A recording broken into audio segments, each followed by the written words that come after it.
Madeleine. He was a man about 50 years of age, who had a preoccupied air, and who was good.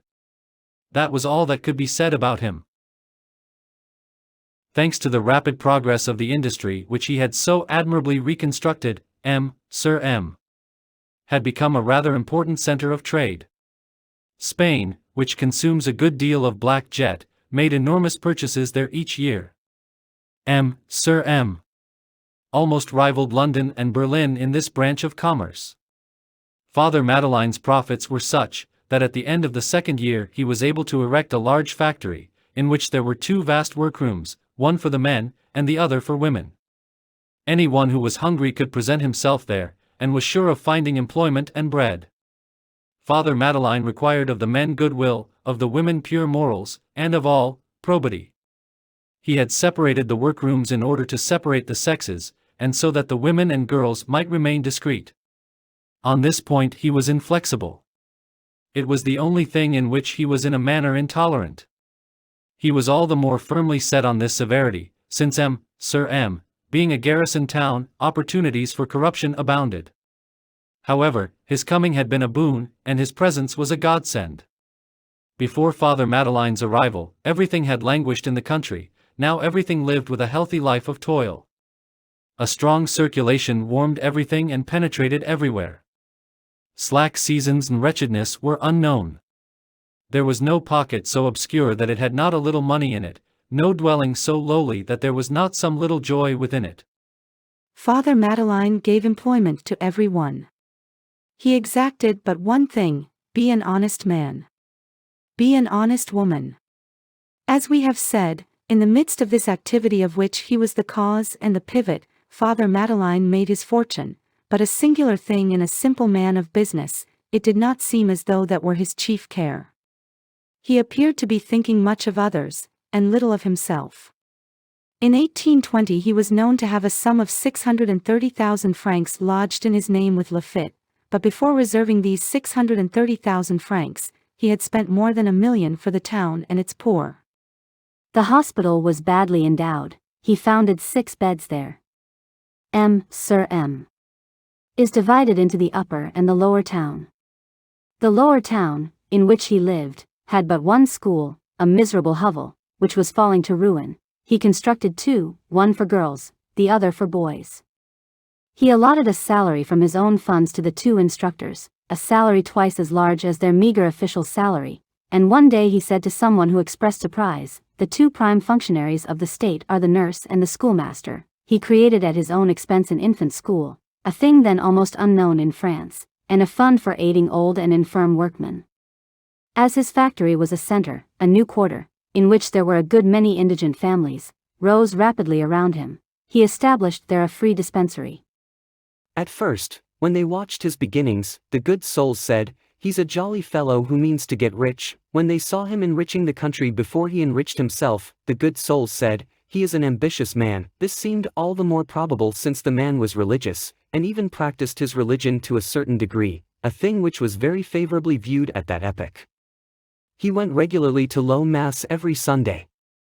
The local deputy, who nosed out all rivalry everywhere, soon began to grow uneasy over this religion. This deputy had been a member of the legislative body of the empire, and shared the religious ideas of a father of the oratoire, known under the name of Fouché, Duc d'Otranto, whose creature and friend he had been. He indulged in gentle raillery at God with closed doors. But when he beheld the wealthy manufacturer Madeleine going to low mass at 7 o'clock, he perceived in him a possible candidate, and resolved to outdo him. He took a Jesuit confessor, and went to high mass and to vespers.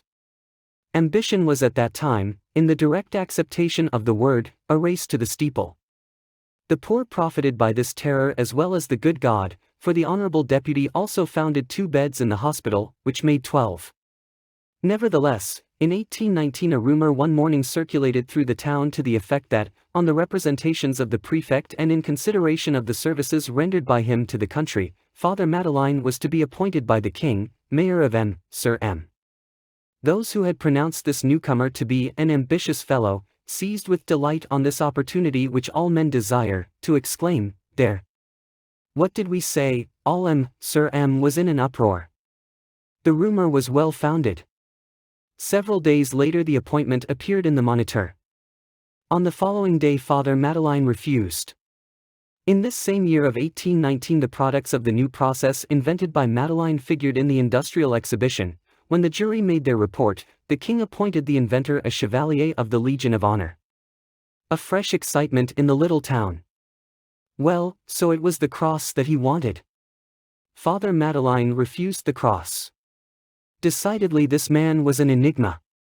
The good souls got out of their predicament by saying, after all, he is some sort of an adventurer.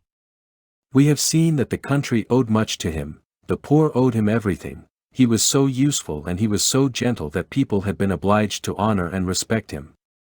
His workmen, in particular, adored him, and he endured this adoration with a sort of melancholy gravity.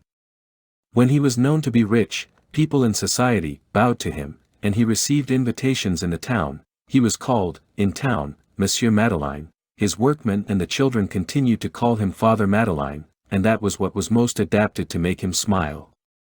In proportion as he mounted, throve, invitations rained down upon him. Society claimed him for its own.